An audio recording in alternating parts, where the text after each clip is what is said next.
Hey, what's up, everyone? Welcome back to Glass Seats. This is Viddy. And my name is Mrinal, and in this episode, we have to discuss some finances with the NHL. The NHL has canceled their escrow payments. So, if you are not familiar, escrow is something that the players pay into out of their salary, and it's used to balance profits between the players and the owners.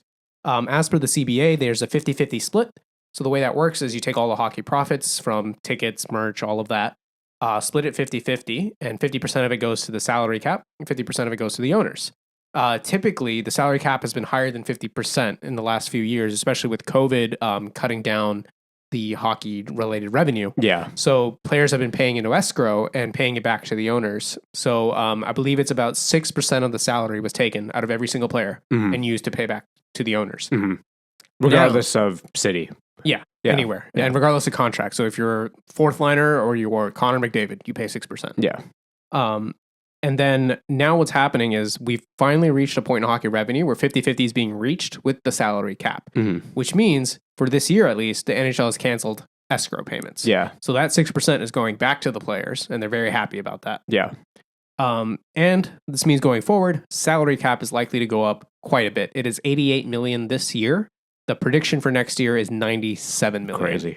Crazy. What are your thoughts on how this is going to affect the league? I hope, let me first say, I hope this creates a lot less cap circumvention in the playoffs because like LTIR stuff. Yeah. Because I get it. Like if you're not trying to cheat, you're not trying to win or whatever the phrase is. Yeah. But at the same time, it leaves a nasty taste in people's mouths, right? Like even when Tampa did it, and I don't think anyone really questions when Chicago did it because they weren't trying to do it. But when it becomes part of the team's strategy, it's just like, oh God, these guys, like people already wanted to just root against you. And people are getting mad at Edmonton right now for the way they've timed Evander Kane's surgeries.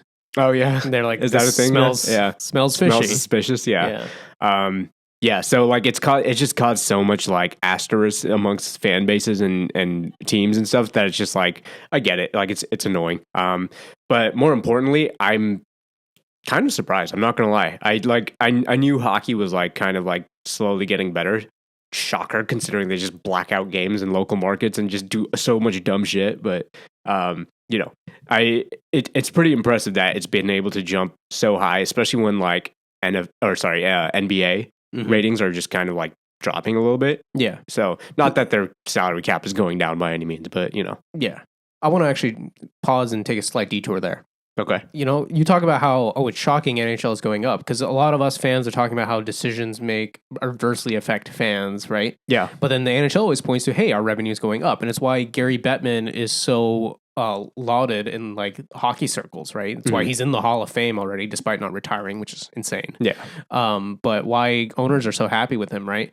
And, related news, Gary Bettman announced that the owners should start preparing for a day that he's not there. So it seems like he's thinking about his legacy afterward. Right. And it really bothers me that his legacy is going to be like, oh, he did so much for hockey and all this expansion and everything, right? Yeah. Because everyone's like, oh, the revenue went up.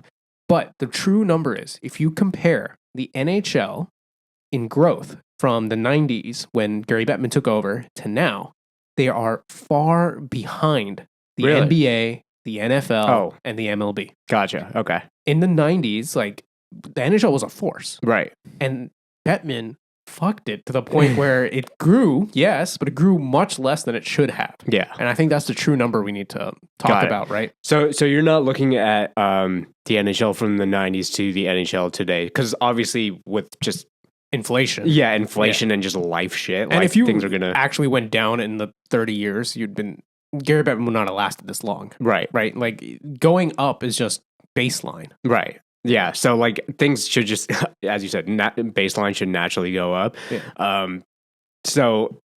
But your issue is that compared to the other three major North American sports leagues, it's laughable, basically. Yeah. And the NHL became a secondary sports league during his thing, right? F1 passed the NHL in the US. Soccer passed the NHL in the US. It's gotten to the point where nobody watches hockey has become somewhat of a punchline. Yeah. Even though it's the people that are saying that have never even given the sport a chance. Yeah. But to some level, they're right. Compared to the NBA, even with its falling ratings, nobody watches hockey. Right? Yeah. So the fact that it's going up is good. Yes. Right? And it's a testament to the fact that the level of talent we're seeing in the NHL now is much higher than it's been in the past. Yeah. It's a testament to that. And things are looking up. Right. But we should have been here years ago. Yeah. Let's not lose sight of that. Yeah. Yeah, that's fair. That's a very valid argument. And to speak on like kind of what you had mentioned about like the COVID revenue gap and like how the salary cap didn't increase during that era. Yeah. You had to leave it to Adidas to like manufacture all these jerseys just to get like sales up to a certain extent, right? Like it's when there's so many fundamental things that we consistently bitch about on this show that are so wrong that you temporarily fix the problem with jersey ads or the weird virtual ads on the boards and stuff like that. Like, sure, your revenue might have gone up a little bit, but are the fans happy? Are the people who you should be keeping happy? Like, actually, like, I get it. Like, it's a business. I do get that, but it's just you got to make the people who it's for happy. Yeah, and I don't know if he's done a great job at that. Yeah, and we've talked about this before, that the only reason we watch NHL is because it's the only place to watch professional level hockey. Well, now there's a PWHL. Yeah, which I also watch, by the way. Yeah. Shout out Minnesota Frost. Oh, shoot. I didn't know that. So between the PWHL and the NHL, right, that's it. This is only the second season of PWHL. Mm-hmm. And for people like us who grew up with hockey, we developed our fandoms. We're not going to let that go. No. Right? Even if I wanted to stop being a Sharks fan, I don't think I could. You couldn't, right? Yeah. You could tell yourself you're not a Sharks fan, but you'll still look at the scores. Yeah, exactly. Right? Exactly, yeah. I'm locked in for life. Yeah. So, I mean, yes, now people who are joining hockey might have an option with the PWHL. Yeah. But that's going to take time. Yes. Right? And it's the only reason they survive is because it's the only place to watch. It was the only place to watch professional hockey. Yeah. For so long. Yeah. And don't get me wrong. I don't want to sit here and shit on the fact that the cap is going up 9 million, I think it was. That's not a bad thing at all. It's I have an issue with the way things got to that point. And again, like, there's a lot of like gimmick stuff I feel like that happens in the NHL. Yeah. And it's just, I think part of the reason like the NHL was such a force in the 90s, and again, I take what I say with a grain of salt. This is just a throwing it out there opinion, since, you know, I didn't watch the NHL in the 90s, is there was like this icon like legacy stuff. Everyone talks about like, oh, that was such an iconic look for a sports team. That was such an iconic whatever. Yeah. Like, I don't know, the go-ahead. The branding in the 90s was on point. Right. And like it became this cultural force. Same with like, what are they called? Air Force Ones, right? Yeah. Not Air Force Ones. Jordan ones. Yeah, Air Jordans. It became this like cultural phenomena back from like the 80s, 90s. And now even to today, like it transcended it became part of pop culture. That's the best way I should say. So to kind of like make up that revenue with just little gimmicks here and there, especially with like things that fans are really not happy about, like jersey ads. Yeah. That whole legacy tarnish thing. Like, bro, can you imagine people wearing like Air Jordans with like ads on them? Yeah. Freaking like priority trash patches on them. Like nobody, who's buying that? No one's buying that. Yeah. Like, and yeah, there's certain things of the game you got to upkeep. And Gary Bettman, in my opinion, hasn't necessarily preserved that. I'll give his flowers where it's due. Like, he's definitely done a good job, but he's not done a great job. Yeah. So, fair enough. Yeah. Though, bringing it back to the 9 million going up, as a fan, GMs get stupid when they have a lot of cap room. Yeah. I'm excited to see some stupid shit this summer. I have so much money. Yeah. And like, I'm kind of selfishly happy that the Sharks are not in a good spot right now, because for the reason they're not in a good spot. Yeah.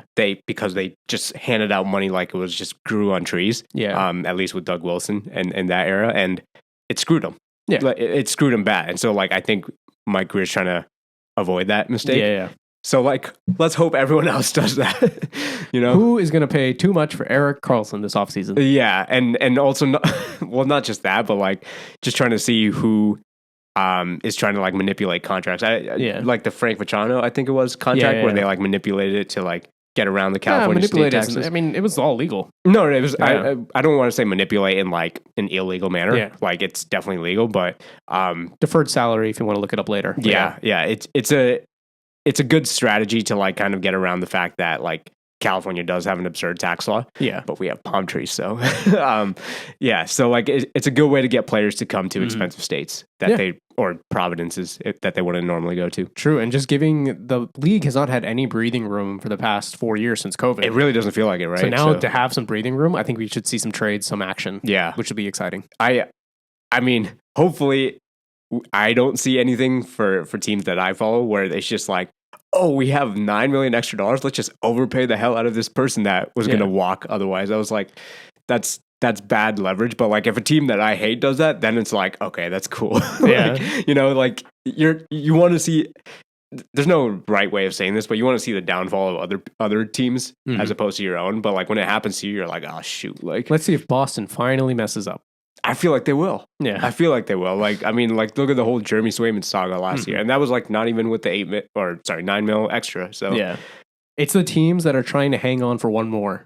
They're going to make the desperate moves. One more what? One more playoff run, cup run, right? So, like Pittsburgh, Tampa, Boston. And Kyle Dubas is notorious for overpaying certain players, right? So, Toronto, maybe. Yeah. I want to see what happens. Yeah. I don't know. Could that be the dagger? Who knows? Yeah. So. Should be fun this offseason. Yeah. Let us know your thoughts on the NHL salary cap in the comments below. If you like this episode, drop a like on it. Hit subscribe if you want more glass seats. We have multiple episodes out every week. See ya. Bye.